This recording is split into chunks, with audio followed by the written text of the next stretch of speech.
tá? Tem gente que não está ligado aí. Vou botar aqui. Desativar. Pronto. Então, olha só, gente. Como eu estava falando para vocês, a gente vai estar trabalhando a herança qualitativa hoje, que é nada mais do que você trabalhar a questão dos genes complementares e a questão da epistasia, tá? Quem viu a prova, por exemplo, desse final de semana que teve na ACAF, ou até quem teve oportunidade de fazer, tipo test drive, eles falaram lá na questão de penetrância, expressividade, caiu bem aquilo que vocês estão estudando aí com relação à genética. Então, o que eu vou trabalhar com vocês hoje vai envolver aqueles exercícios básicos, tá? De você saber de onde veio o gameta, né? Envolvendo principalmente a questão da segunda lei, tá? Envolvendo a segunda lei. Só que nós vamos falar que os genes se segregam de maneira independente, tá? Os genes se segregam de maneira independente. Quer dizer, o Azão pode vir para um lado juntamente com o Bzão, mas pode vir com o Bzinho. É independente. Porém, aqui é o grande diferencial, o A vai interagir com o B, tá? Vocês viram lá na questão das ervilhas, né, que a gente usa o exemplo clássico das ervilhas, a cor não influencia se a semente vai ser lisa ou se vai ser rugosa. Então, você tinha lá a semente verde, lisa, verde, rugosa, amarela, lisa, amarela, rugosa. Uma não interferia na outra, tá? Isso é a segunda lei, vamos falar assim, do Mendel, perfeitinha, tudo certinho. Agora, nós vamos estar trabalhando a mesma questão de você ter a segregação independente, porém, ela vai fugir da lei do Mendel, tá? Porque agora o gene A vai interagir com o gene B. Tá? Eles vão interagir entre si. E é essa interação entre si aí que a gente vai estar dando uma bisolhada hoje. Vou compartilhar uma tela com vocês aqui. Tá? Vou compartilhar uma telita com vocês aqui. Deixa eu só abrir ela aqui.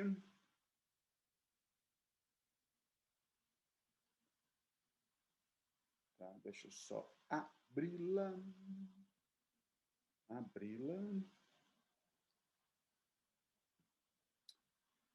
E aí a gente vai mostrar isso para vocês aí ao vivo.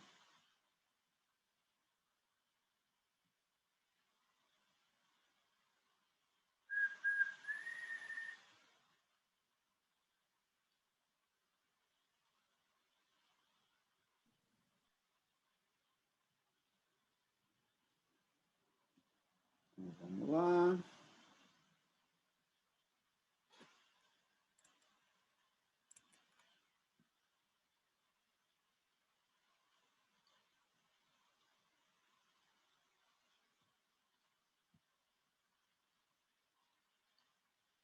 Olha lá, então tá todo mundo observando essa tela aí? Tá todo mundo conseguindo enxergar?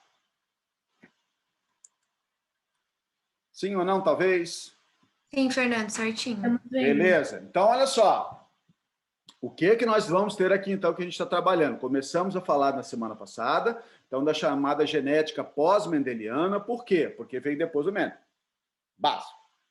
Então, o que nós trabalhamos semana passada? A gente falou da herança quantitativa, que vai depender daquela quantidade de genes dominantes. Quanto mais genes dominantes, tá? Mais enfatizada era a característica. Não apenas os genes dominantes, mas de acordo com o tipo de exercício. Né? Como a gente falou lá da altura da planta, cada gene recessivo determina que a planta vai ter 15 centímetros. Cada gene dominante, 30 centímetros. Então, bastaria você fazer aquela matemáticazinha, ver quantos dominantes, quantos recessivos. E aí você tinha a questão da altura da planta. Esse é o de boinha. O que eu vou trabalhar com vocês hoje? Isso aqui, ó, a tal da interação gênica, tá? O que são genes complementares? Ó, eles, tá?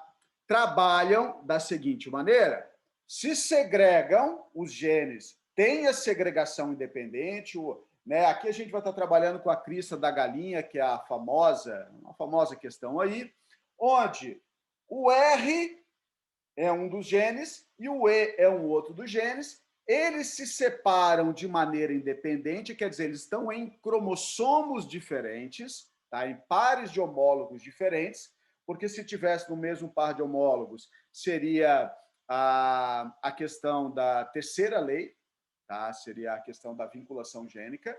Mas nós temos aqui a seguinte coisa: então o R vai para um lado, o E ou o Ezinho pode ir junto com ele, mas estão em cromossomos diferentes.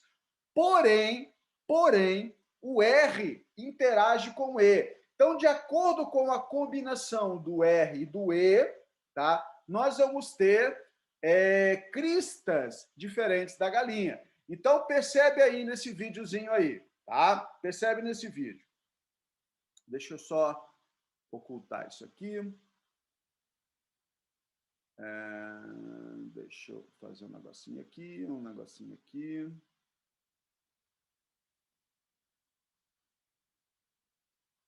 Está me atrapalhando um pouquinho na minha tela aqui.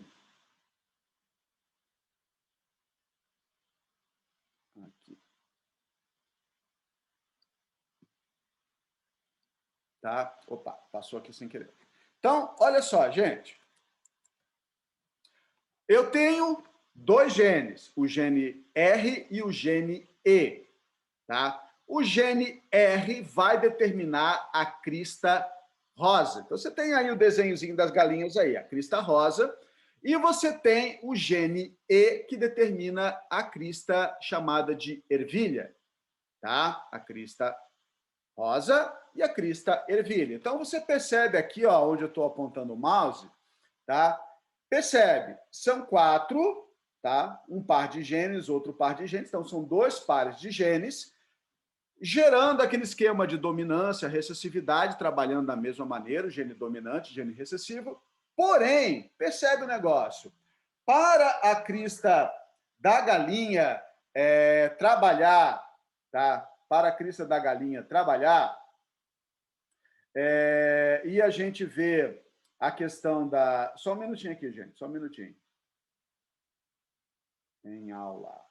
Estão me ligando aqui, e aí eu estou botando aqui que eu estou em aula. Estão me perturbando aqui.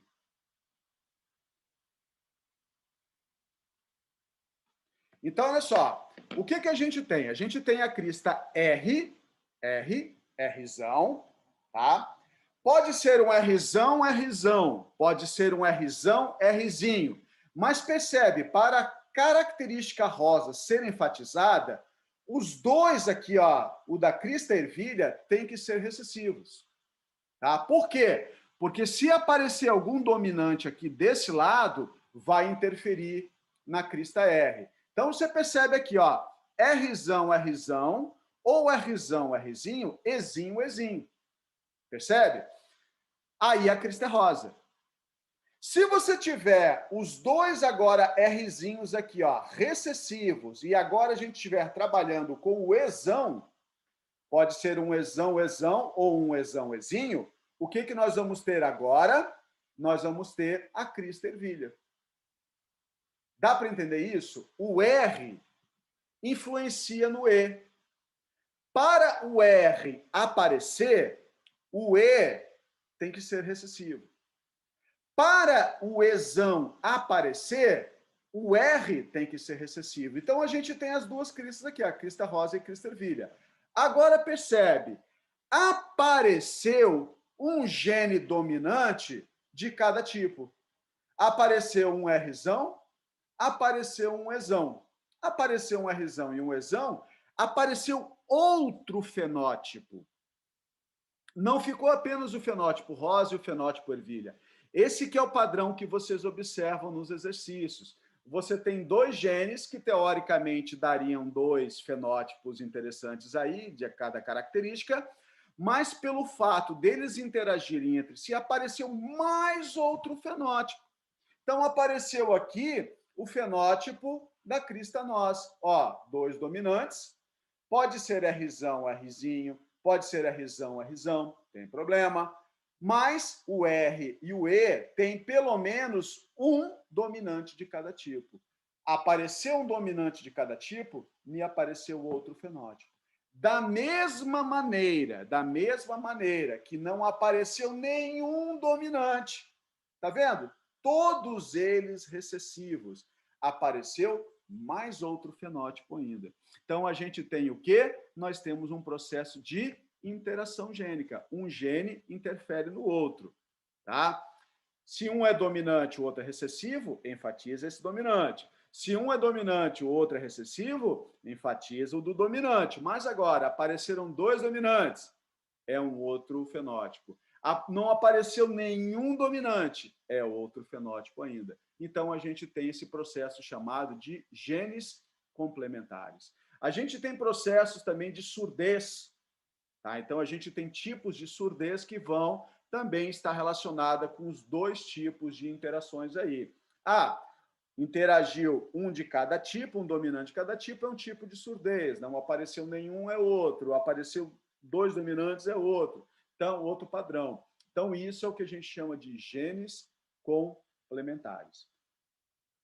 Compreendido ou não compreendido? Alguém me dá só um. Sim, professor. Sim, professor, tudo certo. Beleza. Então, olha só. Esse é um padrão. Tá? Então, isso que vocês sempre vão buscar nos exercícios. Tem dois genes, e apareceu 3, 4 fenótipos, isso é um processo de interação. Tá? Deixa eu ver aqui, se não bater papo, não tem nada, então beleza.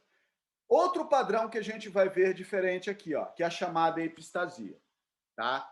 A epistasia também é um padrão tipo o anterior, tá? Tipo o anterior que a gente viu. Eles se separam de maneira independente, legal. Os genes estão em cromossomos diferentes, porém agora, percebe o que eu vou mostrar para vocês aqui, tá? O que eu vou mostrar para vocês? Eu vou mostrar o seguinte, eu vou mostrar que um gene, tá, inibe, ele não deixa o outro se expressar quando ele está presente, tá? Então, percebe o seguinte, claro, a epistasia pode ser dominante, pode ser recessiva, vai depender daquilo que a gente esteja trabalhando. Mas olha só a questão da cor da galinha, cor da pena da galinha, tá? Um dos padrões que a gente também acaba estudando. A gente tem o gene dominante cesão para cor, tá? Pena colorida. O gene Czinho para pena branca. Então, quer dizer, percebe, a pena colorida e a pena branca. Se você tivesse Czão, vamos lá, pena colorida, Czinho, pena colorida, Czinho, pena branca. Porém, num caso de epistasia, para esse gene Czão ou Czinho, no caso, o Czão porque é o da cor, se expressar, falar que a pena da galinha vai ser colorida ou não, vai depender de quem? Vai depender de um outro par de genes, que é o gene epistático, o gene que não deixa o Czão se expressar. Então, olha só que legal. Para a pena ser colorida, fenótipo, né? Para a pena ser colorida, eu preciso do gene Czão se expressando, pode ser Czão ou Czinho, porém, o gene que inibe a expressão do C precisa ser recessivo. Quer dizer, ele não pode se expressar agora. Então, aí a pena da galinha vai ser colorida. Agora, percebe o seguinte, para ser a pena branca, poderia ser já ser Czinho, independente, porque o gene já não daria cor, e aquele genezinho que é chamado epistático, que não deixa ele se pronunciar, vamos falar assim, pode ser tanto faz, isão, izinho, pode ser izinho, tanto faz, tá? A pena já ia ser branca de qualquer jeito. Agora, onde que a gente vai observar a epistasia? Aqui, ó. Olha a última alternativa. Você tem um Czão, Pode ser Czão, Czão, Czão, Czinho, independente. Porém, apareceu aqui, ó, um I dominante. Tá vendo aqui, ó, onde está o meu mouse? Apareceu o I dominante. Pelo fato de ter aparecido esse I dominante, qual foi a consequência? O C não se expressa. Então, ainda que a galinha tenha o gene Czão para cor, ainda que tenha o gene Czão para cor, esse gene só vai se expressar se o gene da epistasia não se expressar. Olha lá, o gene Czão somente vai se expressar se o gene da epistasia não se expressar. Aqui ele se expressou, tá vendo? Ó, Izão. Então, independente se é Czão, Czão ou Czão, Czinho, o Czão não se expressa por causa da presença do Izinho, do Izão, no caso. Pode ser um Izão, Izão, pode ser Izão, Izinho, não interessa. O I se expressou, portanto, o Czão não se expressa. Isso é um caso de epistasia. Então, como é que você vai observar isso nos exercícios? Da mesma maneira, o exercício vai falar para você, um gene I, ou um gene qualquer lá, ele é epistático. Ele é epistático sobre o outro gene. Tá? Então, se está falando que aquele gene, no caso aqui o I, vamos utilizar ele é epistático sobre o C, significa que o C só vai se expressar se o I deixar. Essa que é a vibe. Então, eles mostram geralmente nos exercícios um esquema. A enzima A vai se transformar na enzima B, que vai se transformar numa enzima C, só que existe um gene epistático no meio do caminho. Então, quer dizer, para A se transformar em B, o epistático tem que deixar. Se o epistático não deixar, o A não se transforma em B. Então, é esse raciocínio que você vai ter que ter. Esse raciocínio que você vai ter que ter. Professor, pode cair a questão das genealogias? É claro que pode cair. Tá? O indivíduo, o macho ali cruzando com a fêmea e apareceu um fenótipo diferente. Né? Esperava-se lá que as penas eram... teve 2 galinhas brancas, mas apareceu uma galinha de pena colorida. Pô, mas como é que isso foi possível? Porque alguma daquelas galinhas de pena branca poderia estar com o gene inibido. Só que, na hora que você vai cruzar, como os genes se separam, tá? Por isso a primeira lei de Mendel, lá no filhote se expressou a cor colorida. Por quê? Porque lá o gene epistático não se expressou, então apareceu o gene colorido. Então, isso acontece. Tá? Professor, como é que eu vou calcular isso? Da mesma maneira que você calcula dos outros.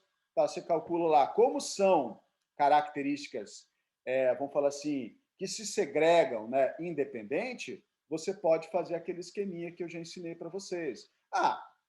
Calcula os Cs independente, Czão, Czinho, vezes Czão, Czinho, calcula o Izão, Izinho, vezes Izão, Izinho, e aí você vê quais são as interações possíveis para se expressar, não se expressar. Foi 1/4 desse, foi 1/2 desse. Então, você multiplica 1/4 vezes 1/2, e aí você descobre lá o que você está querendo descobrir.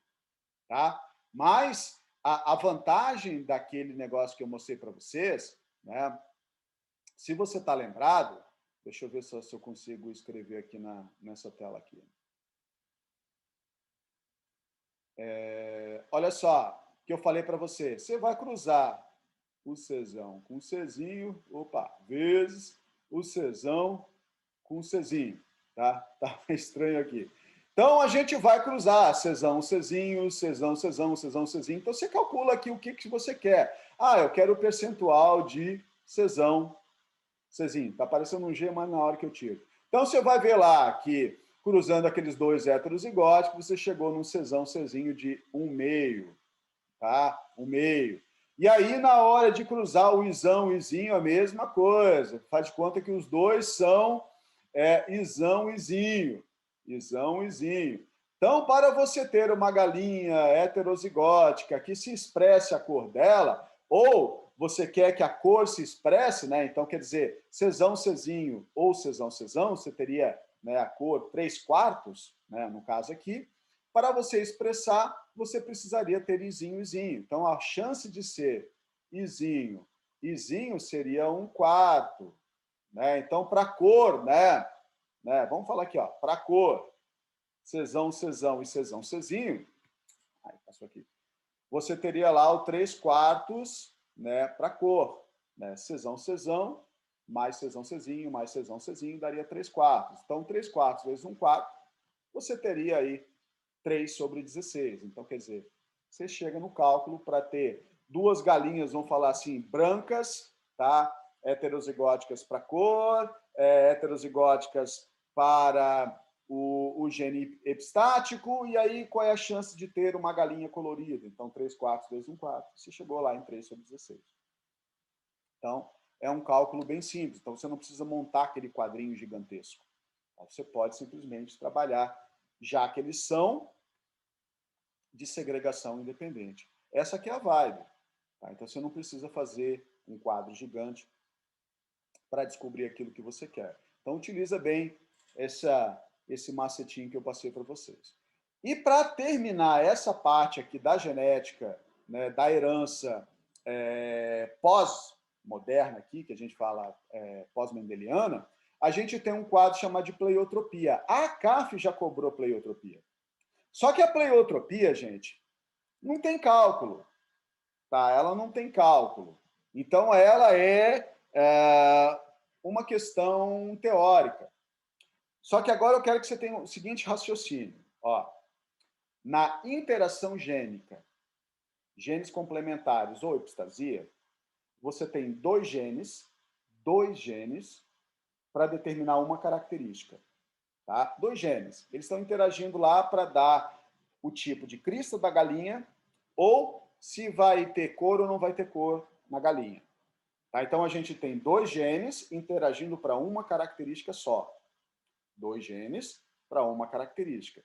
Isso é interação gênica. No caso, genes complementares e a epistasia. O que é a pleiotropia? A pleiotropia é o inverso. Você tem um par de genes e mais de duas características. Tá? Mais de duas. Tá? Duas ou mais, no caso aí. Não é uma só para uma. Você tem uma para duas ou mais características. Então, olha lá. A pleiotropia vai ser sempre uma questão teórica. Você fala, então, uma herança que um único par de genes condiciona várias características simultaneamente. É o efeito múltiplo de um gene. Tá? Então, ó, síndrome de Lawrence-Simon. Tá? Um par de genes vai determinar que o indivíduo tenha lá obesidade, tem um certo grau de retardo mental, tenha polidactilia, um dedo a mais, e tenha lá um problema de desenvolvimento das gônadas, né? Testículos ou ovários. Um gene só determina que o indivíduo tenha tudo isso. A fenilcetonúria, um gene só determina que o cara possa ter um quadro de deficiência mental, convulsões, icterícia, queda de cabelo, urina concentrada. Então, um gene faz com que o indivíduo tenha várias características. Isso é chamada pleiotropia. Beleza ou não beleza? Sim ou não? Sim ou não? Sim ou não? Beleza, Fernando. Tá, eu quero fazer uma pergunta para vocês. A professora Samantha já trabalhou com vocês o chamado linkage ou vinculação gênica? Que eu lembre por esse nome, não. É a chamada terceira lei de Mendel. Ainda não. Ainda não? Então, provavelmente, ela vai trabalhar com vocês. Vocês estão trabalhando agora a questão de mutações, né? Exatamente. Mutações, biotecnologia, né? Então, tá bom, então. Então, o que eu vou passar para vocês hoje é exatamente isso. Isso aqui é matéria de prova, tá? É matéria de prova. Então, herança quantitativa e qualitativa. Então, só para a gente revisar. Herança quantitativa. A herança quantitativa é aquela que você tem a soma dos genes. Quanto mais genes dominantes, ou dependendo do exercício, quanto mais genes de um tal ou gene de outro tipo, você vai somando as características. Então, você tem um padrão de graduação. O mais, menos. Na interação gênica, no caso a herança qualitativa, que a gente vai estar trabalhando, também é um quadro de interação gênica lá na quantitativa, nós vamos ter o quê? dois genes interagindo entre si para dar uma característica só. Então, a gente teve lá nos genes complementares, na questão da crista da galinha, a gente tem dois genes, tá? Que um vai depender da expressão do outro. Se o outro deixar de se expressar, ele enfatiza. Se o outro não deixar de expressar, é outra característica. Se os dois interagirem, outra. E se nenhum interagir, outra. Então, a gente tem esse caso aí dos genes complementares. No caso das... vamos falar assim, epistasia, tá? Na epistasia, você também tem dois genes, só que um não deixa o outro se expressar. Então, você tem um não deixando o outro expressar. O outro só se expressa se esse aqui deixar. É o caso da epistasia. Tudo bem? E a pleiotropia, que é um quadro de... um caso de interação, tá? Um caso de interação, onde você tem aí um par de genes dando várias características aí. Tudo bem? Olha só, a minha aula de hoje é isso. Eu vou colocar também lá na Mediateca, tá? Na Mediateca, os exercícios, tá? Os exercícios resolvidos, tá? Referentes a esses módulos aí que vocês estão trabalhando e vão estudar para a prova. Tudo bem? Tranquilos? Então, por hoje é isso aí. Já vou deixar lá para vocês lá esse material. Você pega os exercícios lá, tá? do Resolva lá, e aí você manda esses exercícios aí e descobre tudo como se faz. Tudo bem, meus queridos?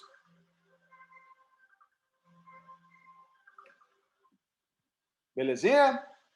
Alguém pode dizer um belezinha para mim? Beleza, Fernando. Então tá bom, então, meus queridos. Um grande abraço e até a próxima aula aí.